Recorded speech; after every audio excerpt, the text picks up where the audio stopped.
पर इस तरीके से कहना, पिंडदान, मुख्यमंत्री जी के बारे में इस तरीके के अपशब्दों का उपयोग करना, ये वही लोग हैं ना जो कि भ्रष्टाचार पे जब जेल जाते हैं तो परिवार के दूसरे सदस्यों को कुर्सी देते हैं। कांग्रेस का शासनकाल देख लीजिए, उसमें हुए घोटाले देख लीजिए, और राजद के घोटालों का जिक्र तो देश ही नहीं दुनिया में लोग करते हैं। अब कुछ बचा नहीं है, उस दल को साथ में ले लेकर इन लोगों को घूमना पड़ रहा है। राहुल गांधी जी को ये लोग पूरे प्रदेश में घुमा रहे हैं। ये अपने में दर्शाता है ना कि भैया राजद की ताकत कितनी ज़्यादा घट चुकी है। नमस्कार, आप लाइव बिहार देख रहे हैं। मैं हूं राजमोहन तिवारी। देखिए, एक बार फिर आज प्रधानमंत्री नरेंद्र मोदी बिहार दौरे पर हैं और गया जी में लगभग 13,000 करोड़ की परियोजनाओं का सौगात देने वाले हैं। लेकिन उनके आने से पहले ही बिहार में सियासत चरम पर है। तेजस्वी यादव ने कहा कि आज गया जी में झूठ और जुमलों की दुकान सजेगी, तो राजद सुप्रीमो लालू प्रसाद यादव ने तंज कसते हुए कहा कि गया जी में प्रधानमंत्री नरेंद्र मोदी जेडीयू का पिंडदान करने आ रहे हैं। अब इसको लेकर केंद्रीय मंत्री और लोक जनशक्ति पार्टी रामविलास के राष्ट्रीय अध्यक्ष चिराग पासवान काफी भड़के नजर आ रहे हैं, काफी गुस्से में नजर आए और उन्होंने तेजस्वी यादव और राजद सुप्रीमो के बयान पर तीखी प्रतिक्रिया दी है। वहीं प्रधानमंत्री नरेंद्र मोदी जो लगातार बिहार आ रहे हैं और बिहारियों को सौगात दे रहे हैं, उस पर भी उन्होंने बहुत कुछ कहा है। पहले आप सुनिए चिराग पासवान क्या कुछ कह रहे हैं। और बार बार मैंने इस बात को कहा है कि बिहार प्रधानमंत्री जी की प्राथमिकताओं में है, और बिहार में बार बार उनका आना, ये मुझे लगता है शायद 9वीं बार पिछले 1 साल में, जब से केंद्र में तीसरी बार प्रधानमंत्री जी के नेतृत्व में एनडीए की सरकार बनी है, 9वीं बार उनका बिहार आना अपने में दर्शाता है कि एक विकसित बिहार का संकल्प प्रधानमंत्री जी के लिए कितनी बड़ी प्राथमिकता है।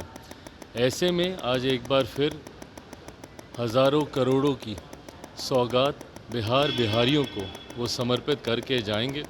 और मैं मानता हूँ कि ये प्यार बिहारियों के लिए जो प्रधानमंत्री जी के दिल में है, और बिहारी जिस तरीके से प्रधानमंत्री जी को प्यार करते हैं, ये अपने में एक ऐसा जोड़ है जो बिहार को विकसित राज्य बनाने की दिशा में और ज़्यादा गति देगा। लेकिन विपक्ष कह रहा है कि झूठ बोलेंगे और कुछ देंगे नहीं, चले जाएंगे। विपक्ष और कहेगा क्या?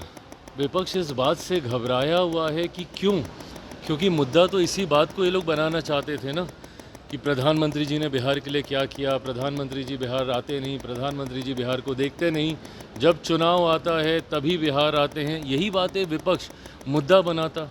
पर जिस तरीके से निरंतरता में ना सिर्फ प्रधानमंत्री जी बिहार आए, ना सिर्फ प्रधानमंत्री जी ने बिहार को लाखों करोड़ों की सौगात अभी तक देने का उन्होंने काम किया, बल्कि जो योजनाओं का उन्होंने शिलान्यास किया, जिन योजनाओं को, उसका शुभारंभ भी उन्हीं के हाथों हुआ है, और आगे भी कई ऐसी योजनाओं की शुरुआत प्रधानमंत्री जी के द्वारा की जाएगी। तो विपक्ष के पास अब मुद्दा बचा नहीं, तो सिर्फ यही बोलेंगे कि भाई आएंगे, झूठ बोलेंगे, क्योंकि अब कोई ऐसी बात विपक्ष के हाथ में अब है नहीं जिसको वो आधार बनाकर केंद्र सरकार या प्रधानमंत्री जी या हम लोग की डबल इंजन की सरकार के ऊपर वो किसी भी तरीके का प्रहार कर सकें। राजद ने ट्वीट किया है और कहा है कि पिंडदान करने आ रहे हैं नीतीश कुमार जी का और राजनीति। गलत बात है ना, किस तरीके की शब्दावली है ये? इस तरीके से भाई बार बार मैंने कहा है कि आप कीजिए ना, नीतियों के ऊपर आप सवाल उठाइए, एसआईआर को लेकर आपने मुद्दा बनाया हुआ है, बनाइए, इन सारी बातों को आप बोलिए जो आपको लगती हैं कि भाई नीतिगत तरीके से गलत फैसले हैं। पर इस तरीके से कहना, पिंडदान, मुख्यमंत्री जी के बारे में इस तरीके के अपशब्दों का उपयोग करना, ये कतई उचित नहीं है, इसकी मैं निंदा करता हूँ। तेजस्वी यादव कह रहे हैं कि राहुल गांधी को पीएम बनाएंगे, जिस तरीके से जो जन समर्थन मिल रहा है। आज किस तरीके से राजद कांग्रेस के पीछे पुछलग्गू की तरह लगी हुई है, किस तरीके से राहुल गांधी जी को ये लोग पूरे प्रदेश में घुमा रहे हैं, ये अपने में दर्शाता है ना कि भैया राजद की ताकत कितनी ज़्यादा घट चुकी है, कि एक ऐसा दल जिसके लिए कहा जाता था कि शायद बिहार में अब कुछ बचा नहीं है, उस दल को साथ में ले लेकर इन लोगों को घूमना पड़ रहा है। तो ऐसे में ये बात स्पष्ट है कि राजद पूरी तरीके से अपना जनाधार खो चुकी है, और अब कांग्रेस जैसा दल जिसका देश भर में जनाधार कमज़ोर हो चुका है, उसके सहारे बिहार की नैया अब ये लोग पार करना जो चाहते हैं। बिल आया है सर, उस बिल को लेकर तेजस्वी यादव ने कहा है कि मुख्यमंत्री नीतीश कुमार और चंद्रबाबू नायडू जी को जेल भेजने की तैयारी में है। ये वही लोग हैं ना जो कि भ्रष्टाचार पे जब जेल जाते हैं तो परिवार के दूसरे सदस्यों को कुर्सी देते हैं। ऐसे में जब जब पारदर्शिता की बात आएगी, जब जब भ्रष्टाचार और भ्रष्टाचारियों पे कार्रवाई की बात आएगी, तो कांग्रेस राजद जैसे दलों को सबसे ज़्यादा परेशानी होगी। क्यों? क्योंकि इनका आधार ही भ्रष्टाचार रहा है। कांग्रेस का शासनकाल देख लीजिए, उसमें हुए घोटाले देख लीजिए, और राजद के घोटालों का जिक्र तो देश ही नहीं दुनिया में लोग करते हैं।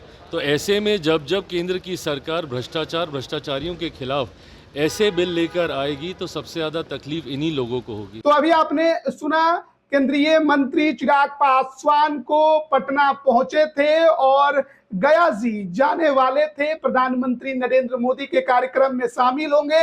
लेकिन उससे पहले एयरपोर्ट पर जब उनसे सवाल किया गया कि तेजस्वी यादव और लालू यादव ने किस प्रकार से पीएम मोदी के इस बिहार दौरे पर अपनी प्रतिक्रिया दी है, तीखा तंज कसा है, उस पर उन्होंने जवाब दिया। वहीं पीएम मोदी ने बिहार के लिए अब तक क्या कुछ किया है उसको लेकर भी उन्होंने साफ साफ बात अपनी रखी है। तो प्रधानमंत्री नरेंद्र मोदी का लगातार बिहार आने का सिलसिला जारी है और बिहार के लोगों को सौगात देने का सिलसिला भी जारी है। और इसी कड़ी में आज ओंटा सिमरिया 6 लेन गंगा पुल का सौगात भी प्रधानमंत्री नरेंद्र मोदी बिहार वासियों को देने जा रहे हैं। और कहा जा रहा है कि आज के इस सभा से प्रधानमंत्री नरेंद्र मोदी विधानसभा की लगभग 48 सीटों को साधने की तैयारी में लगे हुए हैं।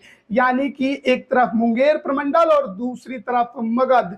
और देखना बड़ा दिलचस्प होगा कि प्रधानमंत्री नरेंद्र मोदी का जो आज भाषण है वो किस तरफ रहता है, किन बिंदुओं पर केंद्रित रहता है और क्या विपक्ष को घेरते नजर आते हैं या नहीं। बने रहिएगा हमारे साथ, तमाम अपडेट हम आप तक पहुंचा रहे हैं। आप सभी का बहुत बहुत धन्यवाद।